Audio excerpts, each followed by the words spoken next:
Hey guys, how's it going? Today I wanted to revisit yet again the problem of pain, because as many anti-Christian proponents or agnostic proponents have pointed out, it is probably the number one biggest problem for Christianity that there is, at least the biggest intellectual problem. See, the basic idea of it is that if there is a God who is all-loving, all-powerful, and all-knowing, then why is there so much evil? Why is there any evil? If he's so powerful, so loving, and all-knowing, wouldn't he, or less so evil and more so pain or suffering, as the name implies?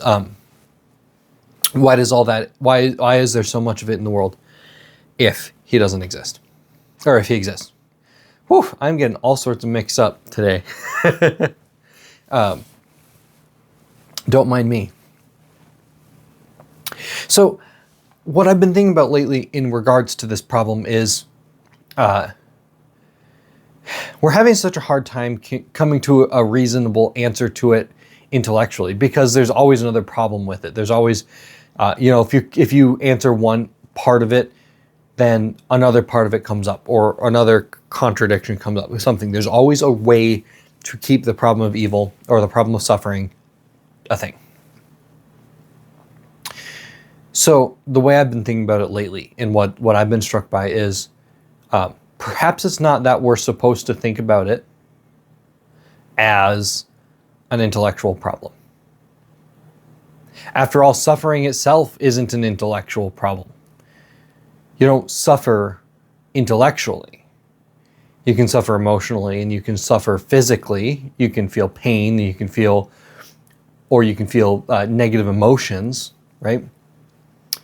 So maybe it's not meant to be a problem that we solve rationally or logically. It might not make sense to answer it that way.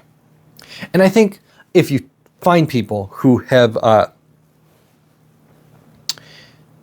confronted the problem of pain, people who have suffered a great deal and who go and talk, or who have come through it and have rationalized their faith through it or stuck with their faith through it, I don't think you're going to find somebody who says, yeah, I've come up with the solution.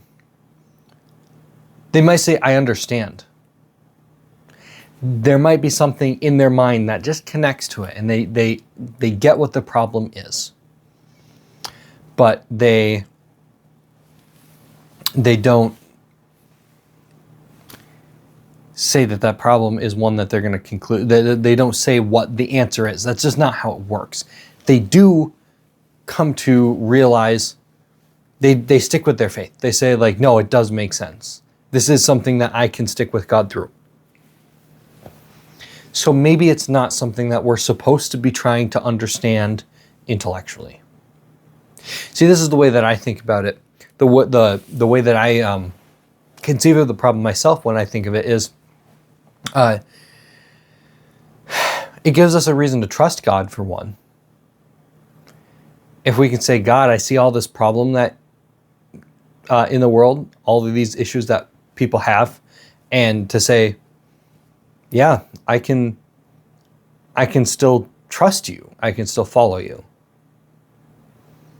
Or even to be able to go through something of your own and suffer in such a way and be able to say, God, why did you allow this?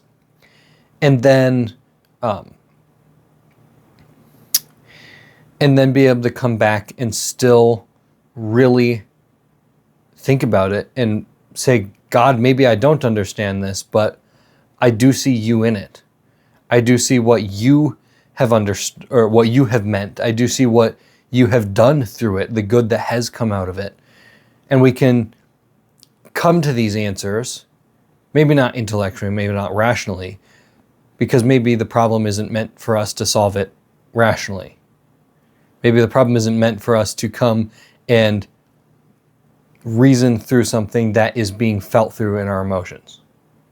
Now, I do think that in time, we will probably come up with the language to describe this problem. and the philosophy will catch up, and the theology will catch up, and we'll be able to understand a bit more of what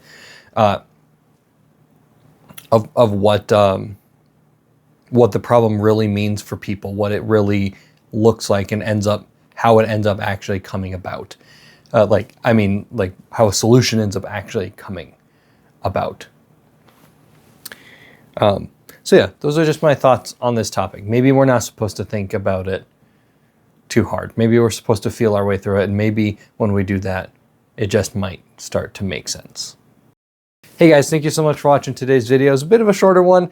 If you liked it, please give it a like. If you have any questions, comments,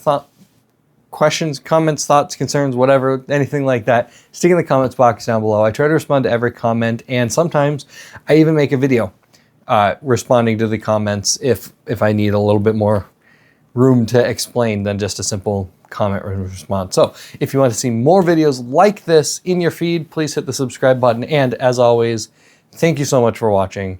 God bless.